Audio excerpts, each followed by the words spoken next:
Welcome to YouBook channel. Read and listen to the greatest stories that mankind has ever told. From Iliad to Coveted Terror, and other famous classics. Enjoy the best world literatures throughout history.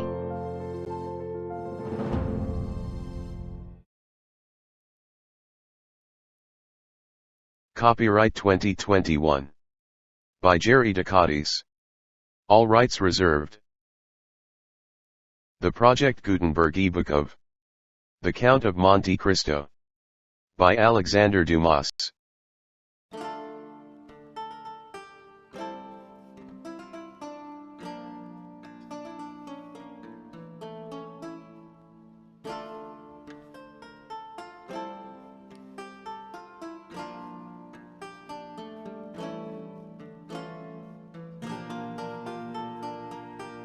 The Count of Monte Cristo. By Alexandre Dumas. Volume 1. Chapter 7. The Examination. No sooner had Villefort left the salon, than he assumed the grave air of a man who holds the balance of life and death in his hands. Now, in spite of the nobility of his countenance, the command of which, like a finished actor, he had carefully studied before the glass, it was by no means easy for him to assume an air of judicial severity. Except the recollection of the line of politics his father had adopted, and which might interfere, unless he acted with the greatest prudence, with his own career, Gerard de Villefort was as happy as a man could be. Already rich, he held a high official situation, though only 27. He was about to marry a young and charming woman, whom he loved, not passionately, but reasonably, as became a deputy attorney of the king.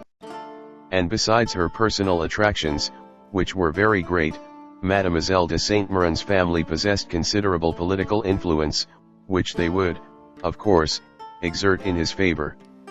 The dowry of his wife amounted to 50,000 crowns, and he had, besides, the prospect of seeing her fortune increase to 500,000 at her father's death. These considerations naturally gave Villefort a feeling of such complete felicity that his mind was fairly dazzled in its contemplation. At the door he met the commissary of police, who was waiting for him. The sight of this officer recalled Villefort from the third heaven to earth.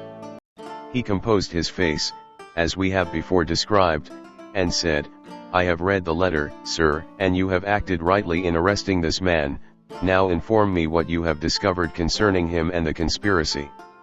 "We know nothing as yet of the conspiracy, monsieur.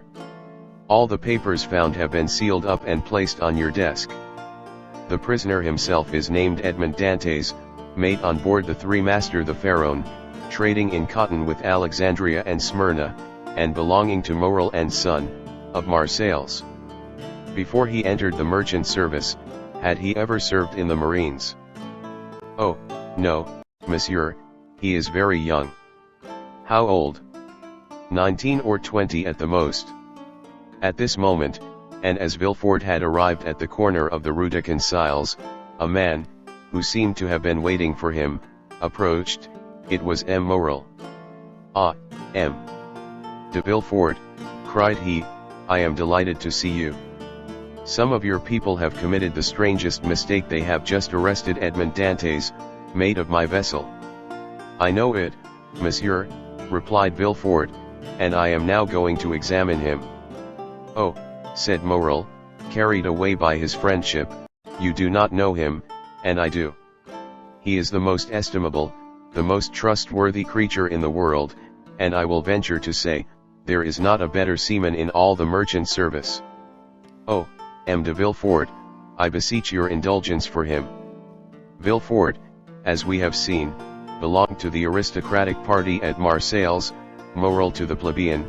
The first was a royalist, the other suspected of Bonapartism. Villefort looked disdainfully at Morel, and replied coldly, "You are aware, monsieur, that a man may be estimable and trustworthy in private life, and the best seaman in the merchant service, and yet be, politically speaking, a great criminal. Is it not true?"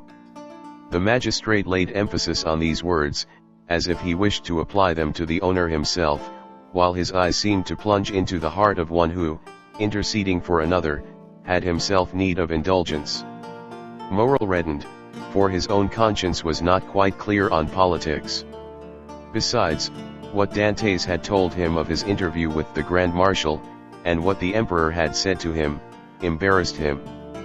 He replied, however, in a tone of deep interest, "I entreat you, M. de Villefort, be, as you always are, kind and equitable, and give him back to us soon." This give us sounded revolutionary in the deputy's ears. Ah, murmured he, is Dantes then a member of some Carbonari society, that his protector thus employs the collective form? He was, if I recollect, arrested in a tavern, in company with a great many others. Then he added, "Monsieur, you may rest assured I shall perform my duty impartially, and that if he be innocent you shall not have appealed to me in vain. Should he, however, be guilty, in this present epoch, impunity would furnish a dangerous example, and I must do my duty."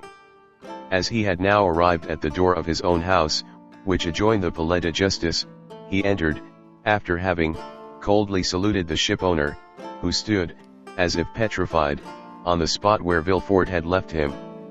The antechamber was full of police agents and gendarmes, in the midst of whom, carefully watched, but calm and smiling, stood the prisoner. Villefort traversed the antechamber, cast a side glance at Dantes, and taking a packet which a gendarme offered him, disappeared, saying, "Bring in the prisoner." Rapid as had been Villefort's glance, it had served to give him an idea of the man he was about to interrogate. He had recognized intelligence in the high forehead, courage in the dark eye and bent brow, and frankness in the thick lips that showed a set of pearly teeth. Villefort's first impression was favorable, but he had been so often warned to mistrust first impulses, that he applied the maxim to the impression, forgetting the difference between the two words.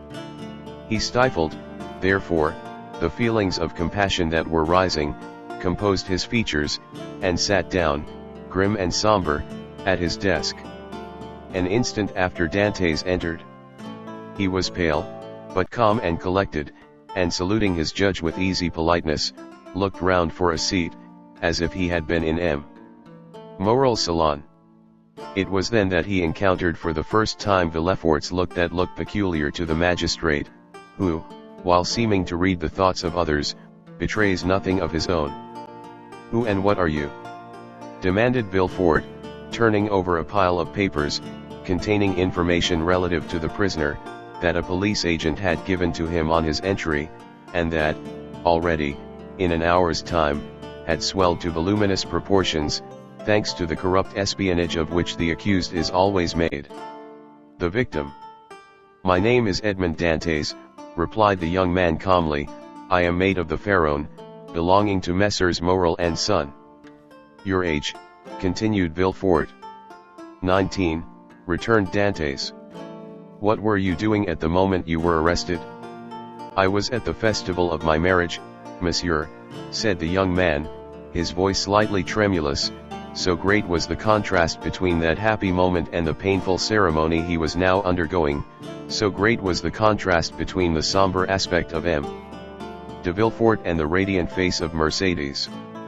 "You were at the festival of your marriage," said the deputy, shuddering in spite of himself. "Yes, monsieur. I am on the point of marrying a young girl I have been attached to for 3 years." Villefort, impassive as he was struck with this coincidence. And the tremulous voice of Dantes, surprised in the midst of his happiness, struck a sympathetic chord in his own bosom. He also was on the point of being married, and he was summoned from his own happiness to destroy that of another.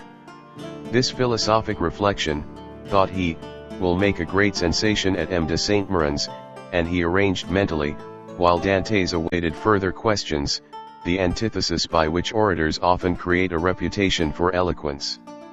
When this speech was arranged, Villefort turned to Dantes. "Go on, sir," said he. "What would you have me say? Give all the information in your power.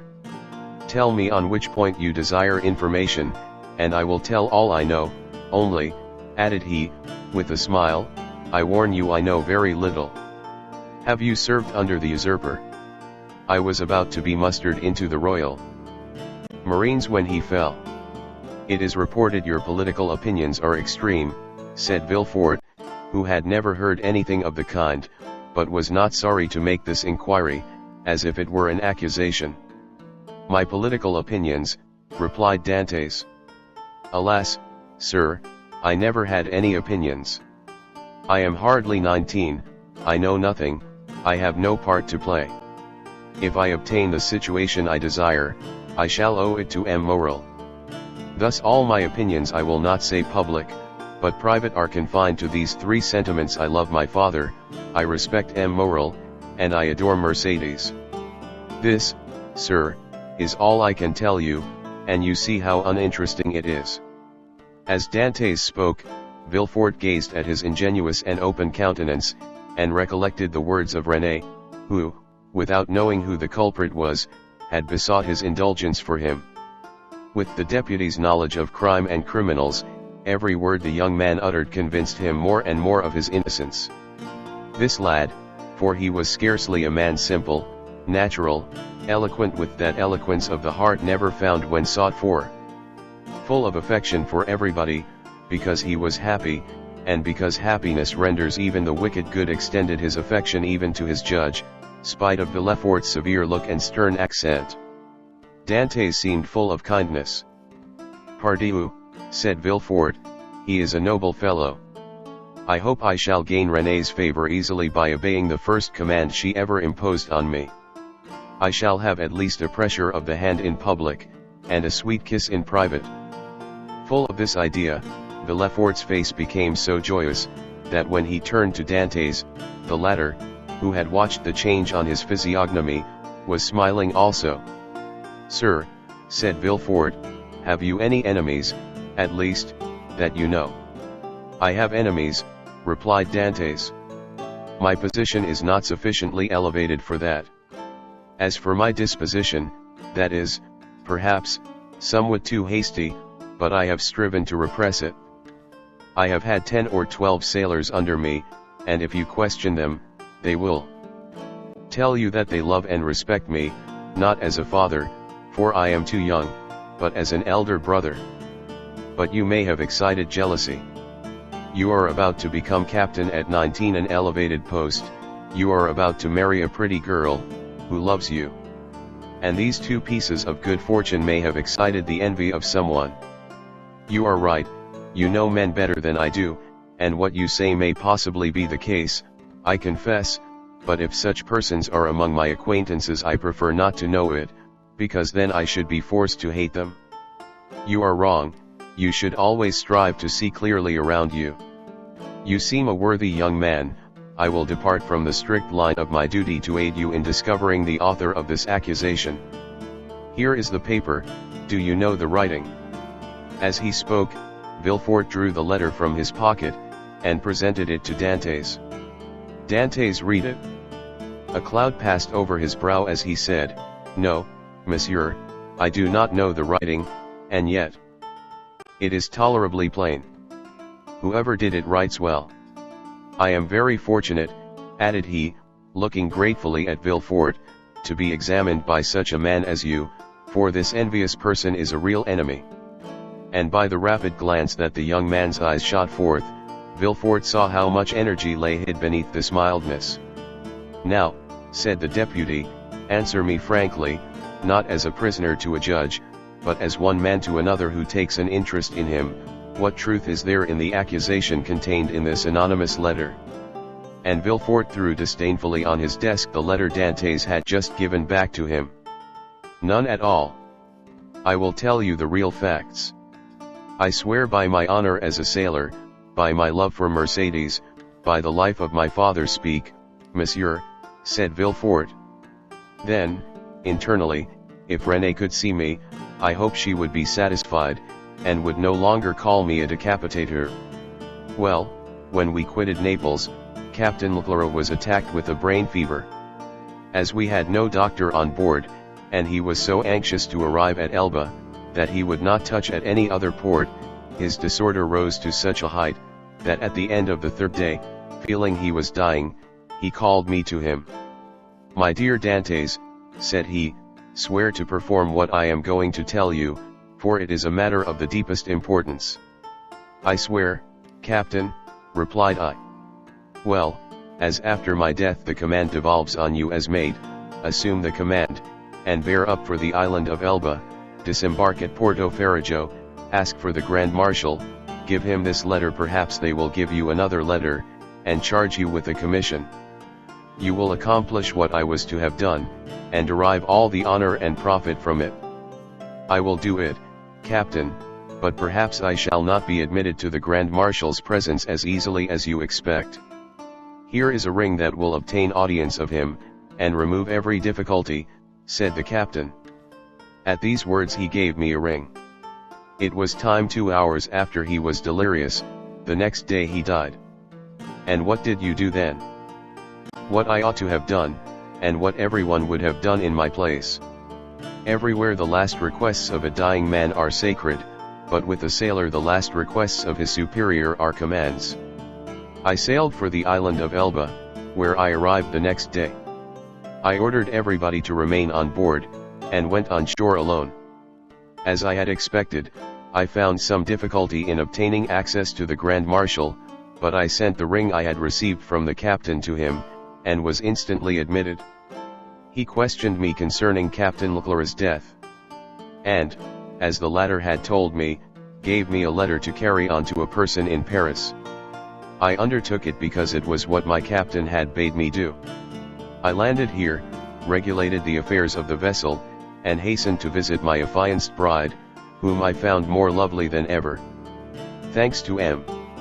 Moral, all the forms were got over. In a word, I was, as I told you, at my marriage feast, and I should have been married in an hour, and tomorrow I intended to start for Paris, had I not been arrested on this charge which you as well as I now see to be unjust. Ah, said Villefort, this seems to me the truth.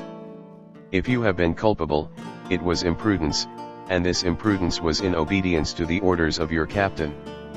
Give up this letter you have brought from Elba, and pass your word you will appear should you be required, and go and rejoin your friends. I am free, then, sir, cried Dantes joyfully. Yes, but first give me this letter. You have it already, for it was taken from me with some others which I see in that packet. Stop a moment, said the deputy, as Dantes took his hat and gloves. To whom is it addressed? To Monsieur Noirtier, Rue Coq-Heron, Paris. Had a thunderbolt fallen into the room, Villefort could not have been more stupefied. He sank into his seat, and hastily turning over the packet, drew forth the fatal letter, at which he glanced with an expression of terror. M. Noirtier, Rue Coq-Heron, No. 13, murmured he, growing still paler. Yes, said Dantes, do you know him? No, replied Villefort, a faithful servant of the king does not know conspirators. It is a conspiracy, then, asked Dantes, who after believing himself free, now began to feel a tenfold alarm. I have, however, already told you, sir, I was entirely ignorant of the contents of the letter. Yes, but you knew the name of the person to whom it was addressed, said Villefort. I was forced to read the address to know to whom to give it. Have you shown this letter to anyone? Asked Villefort, becoming still more pale. To no one, on my honor. Everybody is ignorant that you are the bearer of a letter from the island of Elba, and addressed to M. Noirtier. Everybody, except the person who gave it to me. And that was too much, far too much, murmured Villefort. Villefort's brow darkened more and more, his white lips and clenched teeth filled Dantes with apprehension. After reading the letter, Villefort covered his face with his hands. Oh, said Dantes timidly, what is the matter? Villefort made no answer, but raised his head at the expiration of a few seconds, and again perused the letter. And you say that you are ignorant of the contents of this letter. I give you my word of honor, sir, said Dantes, but what is the matter? You are ill. Shall I ring for assistance? Shall I call? No, said Villefort, rising hastily, stay where you are. It is for me to give orders here, and not you. Monsieur, replied Dantes proudly, it was only to summon assistance for you. I want none, it was a temporary indisposition. Attend to yourself, answer me. Dantes waited, expecting a question, but in vain. Villefort fell back on his chair, passed his hand over his brow, moist with perspiration, and, for the third time, read the letter. Oh, if he knows the contents of this, murmured he, and that Noirtier is the father of Villefort, I am lost. And he fixed his eyes upon Edmond as if he would have penetrated his thoughts. Oh, it is impossible to doubt it, cried he, suddenly. In heaven's name, cried the unhappy young man, if you doubt me, question me, I will answer you. Villefort made a violent effort, and in a tone he strove to render firm, Sir, said he, I am no longer able, as I had hoped, to restore you immediately to liberty. Before doing so, I must consult the trial justice. What my own feeling is you already know. Oh, monsieur, cried Dantes, you have been rather a friend than a judge. Well, I must detain you some time longer, but I will strive to make it as short as possible. The principal charge against you is this letter, and you see Villefort approached the fire, cast it in, and waited until it was entirely consumed. You see, I destroy it? Oh, exclaimed Dantes, you are goodness itself. Listen, continued Villefort, you can now have confidence in me after what I have done. Oh, command, and I will obey. Listen, this is not a command, but advice I give you. Speak, and I will follow your advice. I shall detain you until this evening in the Palais de Justice. Should anyone else interrogate you, say to him what you have said to me, but do not breathe a word of this letter. I promise. It was Villefort who seemed to entreat, and the prisoner who reassured him. You see, continued he, glancing toward the grate, where fragments of burnt paper fluttered in the flames, the letter is destroyed, you and I alone know of its existence. Should you, therefore, be questioned, deny all knowledge of it, deny it boldly, and you are saved. Be satisfied. I will deny it. It was the only letter you had. It was. Swear it. I swear it. Villefort rang. A police agent entered. Villefort whispered some words in his ear, to which the officer replied by a motion of his head. Follow him, said Villefort to Dantes. Dantes saluted Villefort and retired. Hardly had the door closed when Villefort threw himself half-fainting into a chair. Alas, alas, murmured he, if the procureur himself had been at Marseilles I should have been ruined. This accursed letter would have destroyed all my hopes. Oh, my father, must your past career always interfere with my successes? Suddenly a light passed over his face, a smile played round his set mouth, and his haggard eyes were fixed in thought. This will do, said he, and from this letter, which might have ruined me, I will make my fortune. Now to the work I have in hand. And after having assured himself that the prisoner was gone, the deputy procureur hastened to the house of his betrothed.